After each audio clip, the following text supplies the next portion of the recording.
Hi Sue. Hi everybody. Full disclosure, this is me recording my computer screen with an iPad, and that's just what needs to be done in order for this YouTube portion of my key assignment to be completed, so bear with me, and my apologies if it isn't as clear as it could be. This is supposed to be just kind of ancillary, so I hope you forgive me. So here's my blend space. I want to take you through a couple things. I'm going to try to keep it short. Just to say it out loud, my assignment is going to be for students to be taking a look at the Boston Massacre, and the idea is for them to draw the Boston Massacre based on primary and secondary source material that I will be giving them, all of which is detailed in my abstract right here. And the idea is to get them to start to understand historical perspective, and propaganda will also play a role in that. And hopefully, by drawing it instead of just reading or hearing about it, they gain a deeper understanding. So I won't bore you with the nitty-gritty because you can obviously look at all of these different attachments yourself.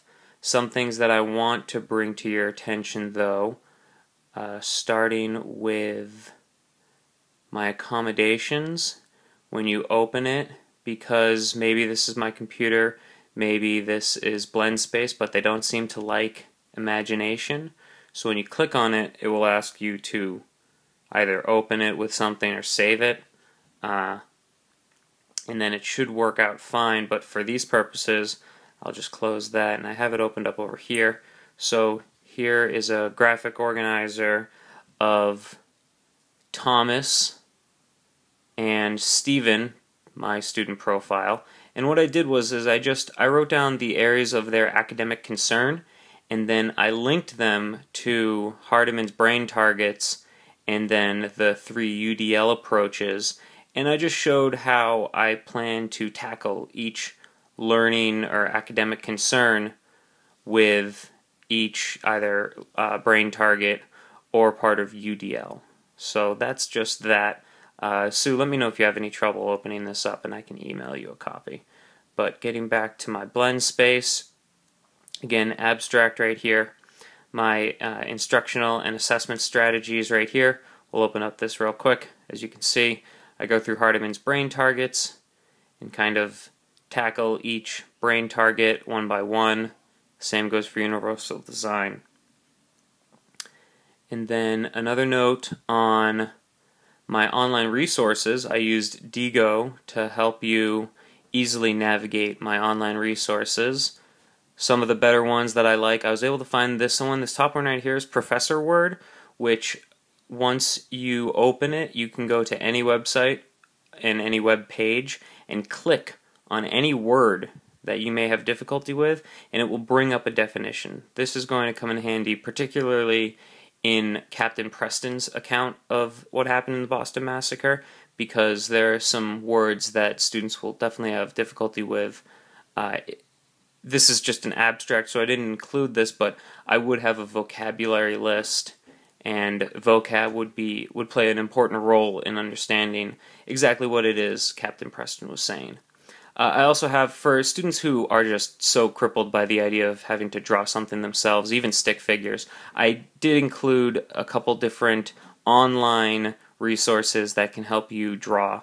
One being Make Believe's Comics. That's a bit of a stretch because they kind of have different animals and clothes, and you make a comic book, but a clever student could absolutely make it work.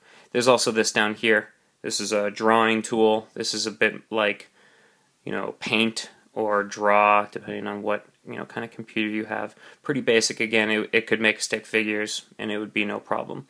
Some of my other online resources include a clip from HBO's John Adams, which shows their depiction of the Boston Massacre. Though it is not historically accurate, it does provide a good visual for students, and it'll help them to kind of understand maybe what it was like.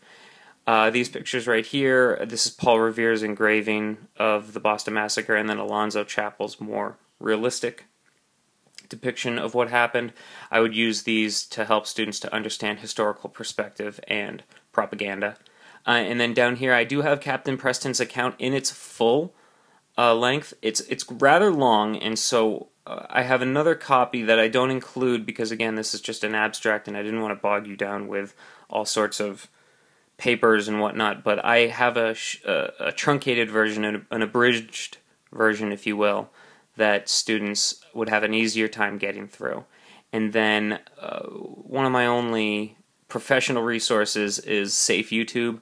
I would use that for the John Adams clip because the beginning is just John Adams riding on a horse, and that's not quite particularly important for my purposes, and Safe YouTube allows you to crop YouTube videos, so therein lies the benefit. Full disclosure, I have 8 online resources here, and I found myself really stretching to find more, and so for fear of bogging you down with too many needless online resources, I put 8. So it was an intentional decision on my part. It's not that I forgot or I'm trying to skate something by you. And then this box right here is just going to be where the YouTube video is going to go, so as you're viewing this, you are going to see this YouTube video right here. So that's my key assignment. I had a great time in your class, Sue. Good luck to you in the future, and any questions, comments, concerns can be directed towards brettjaggerklein@gmail.com. I hope everybody enjoys their summer. Take care.